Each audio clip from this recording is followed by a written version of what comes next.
কুসুম্বা মসজিদ নওগাঁ জেলার ইতিহাস ও ঐতিহ্যের উজ্জ্বলতম এক নিদর্শন।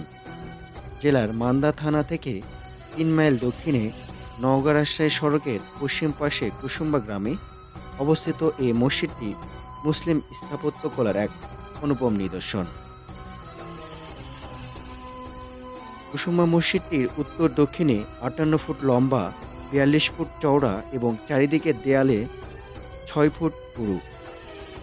তার উপর বাইরের অংশ পাথর দিয়ে ঢেকে দেওয়া হয়েছে। মসজিদের সম্মুখভাগে রয়েছে ৩টি দরজা, আকারে ২টি বড়, অন্যটি অপেক্ষাকৃত ছোট। দরজাগুলো খিলানযুক্ত মেহরাব আকৃতির। মসজিদের ৪ কোণায় রয়েছে ৪টি মিনার। ছাদের উপর রয়েছে মোট ৬টি গম্বুজ, যা ২টি সারিতে তৈরি। দ্বিতীয় সারির গম্বুজগুলো আকৃতির দিক দিয়ে ছোট।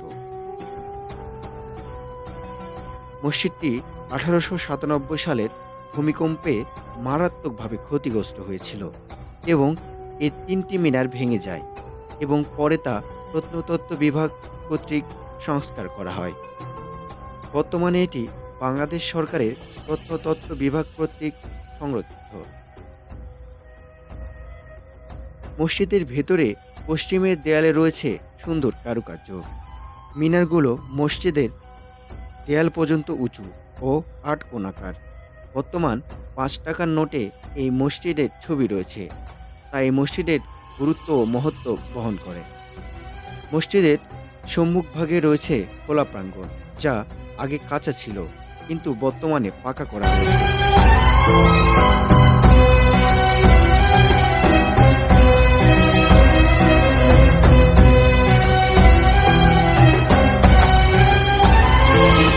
মসজিদের প্রবেশপথের একটু দূরে বাক্স আকৃতির একখণ্ড কালো পাথর দেখা যায়। এটিকে অনেকে কবর বলে মনে করেন। এই পাথরের গায়ে তোগরা হরফে আরবিতে লেখা রয়েছে, যার অর্থ তিনি শাসক যিনি পরাক্রমশালী ও সম্মানের অধিকারী, সৈয়দ আশরাফ আল হোসেনের পুত্র আবুল মোজাফফর হোসেন শাহ। এ থেকে বোঝা যায় প্রস্তর খণ্ডটি হোসেন শাহের স্মৃতি বিজড়িত। গিয়াসউদ্দিন বাহাদুরের শাসনামলে ১৫৫৪ থেকে ১৫৬০ সালে সুলাইমান নামক এক ধর্মান্তরিত মুসলমান এই মসজিদটি নির্মাণ করেন।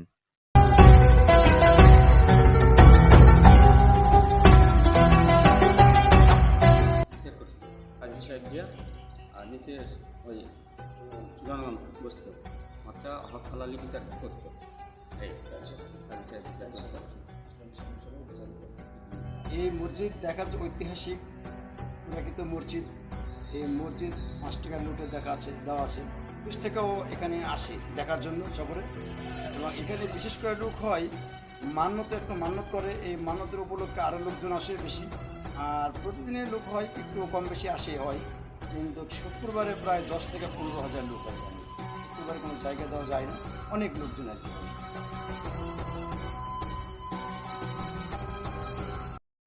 মসজিদটি নির্মাণ কাজ শেষ কবে হয়েছে তার সঠিক কোনো সাল বা তারিখ জানা যায়নি।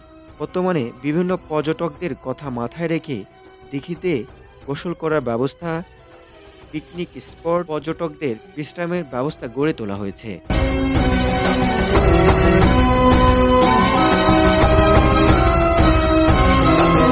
মসজিদের সামনে রয়েছে এক বিশাল আকারের দিঘি।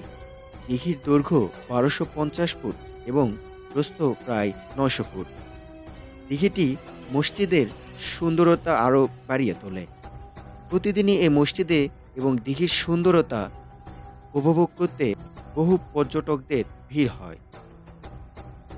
একটু সামনে রয়েছে পাথর বসানো দিঘির সিঁড়ি, যা দিঘিতে গিয়ে নেমেছে। এলাকাবাসীর গোসল করা, ওযু করা এবং খাবার পানির চাহিদা অনেকাংশই পূরণ হতো এই দিঘি থেকে। এবং প্রচলিত আছে যে দিঘির পানিতে পারদ মিশ্রিত থাকায় এর পানিতে কোনো আগাছা জন্মাতে পারে না। বিভিন্ন জায়গা থেকে মানুষ এখানে ছুটে আসে মান্যত পূরণ করার জন্য।